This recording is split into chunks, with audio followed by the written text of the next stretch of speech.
Welcome to the deep dive. Today, we're looking at something really fascinating, this intersection of advanced tech, huge investment, and, well, pretty ambitious global strategies. Yeah, it's all kind of crystallizing around this big event in Saudi Arabia, the launch of their national AI company, Humane. Exactly. And we're going to unpack the key stuff from that event where you had some really major players from tech and finance. hmm Our source material is basically a transcript from a YouTube video. Elon, Trump, Jensen, Carp and Sachs, Stun, Saudi Arabia. It's on the Farzad channel. So that gives us direct quotes and perspectives from people at Humane, Nvidia, Palantir, Google DeepMind, even former U.S. officials. And our job here really is to pull out the most important developments, the core ideas shared there. Right. We want to give you a clear picture of what's happening, why it matters, without, drowning you in every single detail. That's the essentials. Yeah. Think of it as getting you up to speed on a pretty significant moment. Yeah, we'll cover the AI infrastructure build out, how AI itself is evolving, the sort of global leadership race in AI, U.S. economic angles, and Saudi Arabia's own big transformation push. Okay, so let's get into it. First up, Saudi Arabia's AI ambition. It seems substantial. Substantial is maybe an understatement. Launching Humane as a national AI company is a big statement. Definitely a Wow. statement. But it's the infrastructure plans that really make you pay attention. Totally. They talked about an immediate 500 megawatt deployment with Nvidia. Now, for context, 500 megawatts? That's a lot of power just for AI. It really is. And that's just the start. They're apparently aiming for, what was it, 1.9 gigawatts by 2030? Yeah, 1.9 gigawatts. So this isn't just about buying some fancy chips. No, it sounds like a full ecosystem play. Yeah. AI chips, cloud platforms, the actual applications, Yeah. the whole stack. Right, the whole value chain, as they put it, from designing the hardware all the way to the software people use. They want a piece of all of it. That's a key ambition. Not just consuming AI, but creating it. Which naturally brings us to NVIDIA's role in all this. Okay, yeah, this part was interesting. We got some hardware specifics from Jensen Huang himself.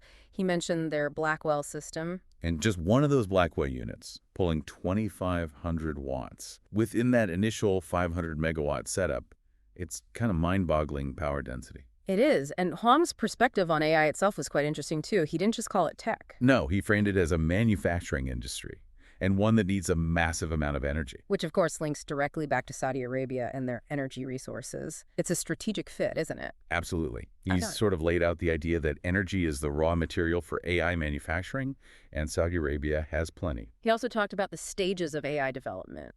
From perception, like recognizing images. Right, to generative AI, which we've all seen explode recently, creating text and images. Yep. But he said it doesn't stop there. Exactly. He talked about the next phase being reasoning, leading to this agentic AI. Agentic AI. Mm-hmm. So AI that can actually do things, use tools, Yeah. solve problems on its own. Yeah, think of it like a really smart assistant that can take initiative.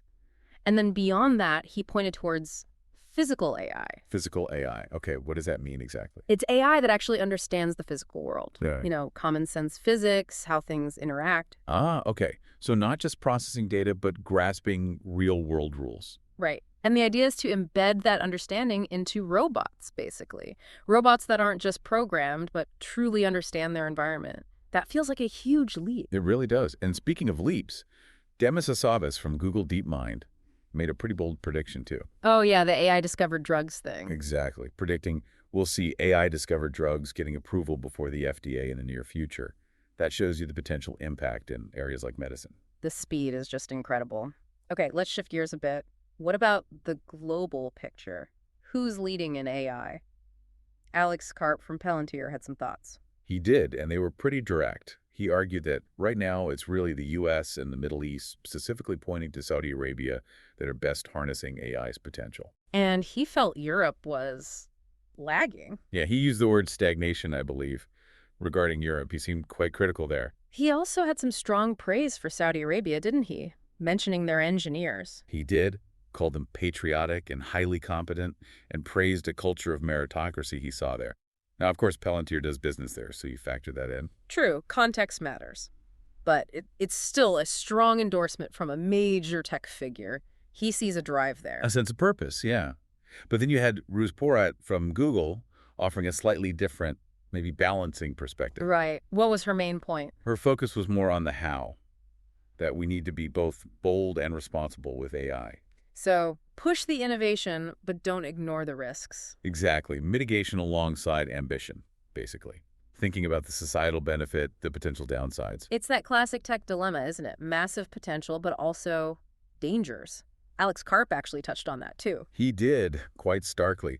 He made the point that AI isn't inherently good. It's a tool, and its impact depends entirely on who wields it and why. A sobering thought. Okay, so let's connect this to U.S. policy. The former Treasury Secretary. His name wasn't used, but the role was clear. He talked about the U.S.-Saudi relationship and the Trump economic plan.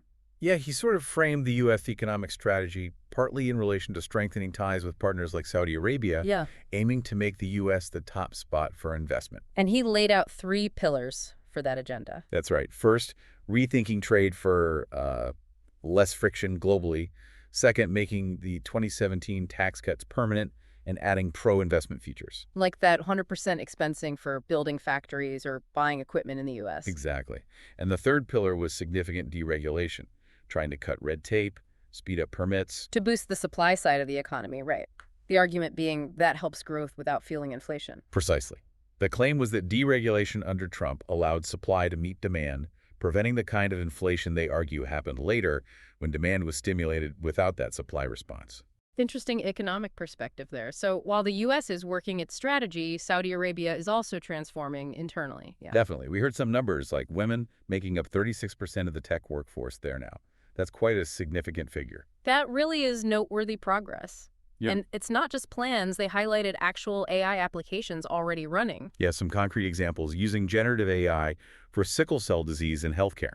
Agentic AI for managing the public investment funds portfolio, even in Aramco, with something called a meta brain. And even physical AI, mentioning a robotic heart transplant. Yeah. So they're deploying across different types of AI. And then there was the unexpected discovery. They mentioned this model context protocol, MCP. Right.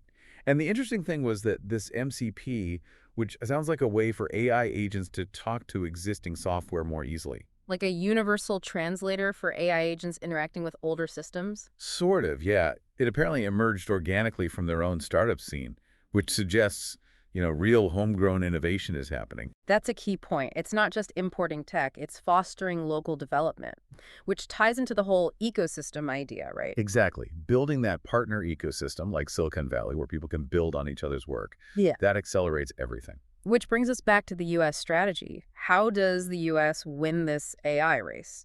There was talk about a policy change. Yes, rescinding the Biden diffusion rule. What was that rule about again? That rule basically put limits on exporting certain advanced U.S. tech, especially for data centers, aiming to keep it away from countries of concern. Okay, so the argument now is that this rule was actually hurting the U.S. Yeah, by preventing allies like Saudi Arabia from adopting U.S. tech widely. The counter-argument is that you want U.S. tech to become the global standard, like the iPhone did. Makes sense. But what about the risk of the tech ending up in the wrong place? Diversion concerns. They address that, pointing at the sheer physical size of this advanced AI hardware.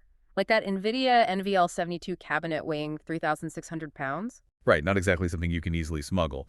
And it's usually in monitored data centers. So the argument is you can safeguard it without blocking allies. They even gave an example of U.S. tech speeding up passport issuance in Saudi Arabia, like down to 5 minutes. Wow. Okay, so shifting to another big personality at the event, Elon Musk. Robots, AI, the usual Muskian vision. He apparently showed off the Tesla Optimus robots, including one doing the Trump dance. You heard that right, a memorable demo for sure. But beyond the theatrics, what's his big picture for these humanoid robots?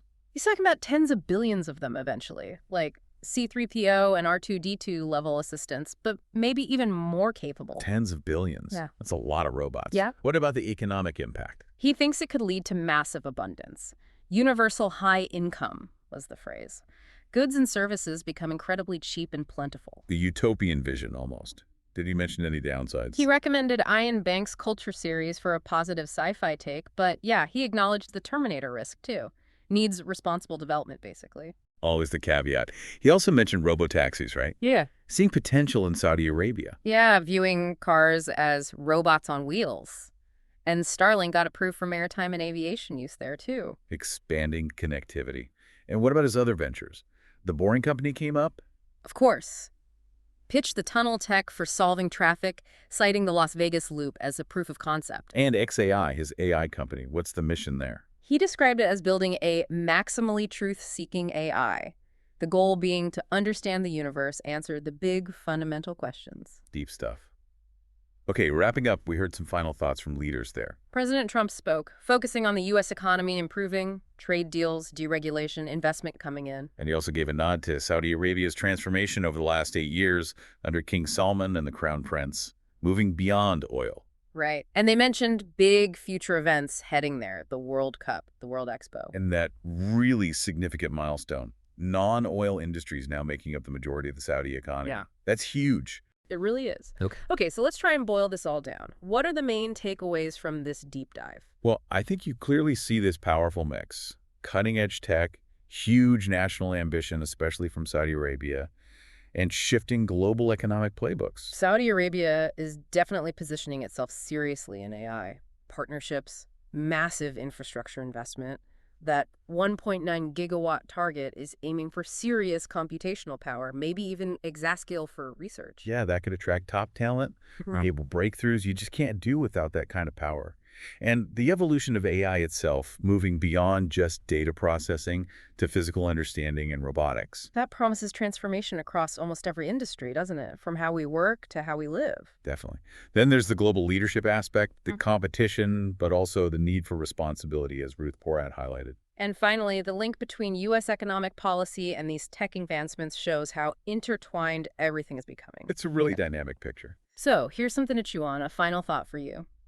With this kind of massive investment pouring into AI infrastructure in places like Saudi Arabia and AI tech spreading globally, how might this fundamentally change the global balance of economic and technological power over the next, say, 10 or 20 years?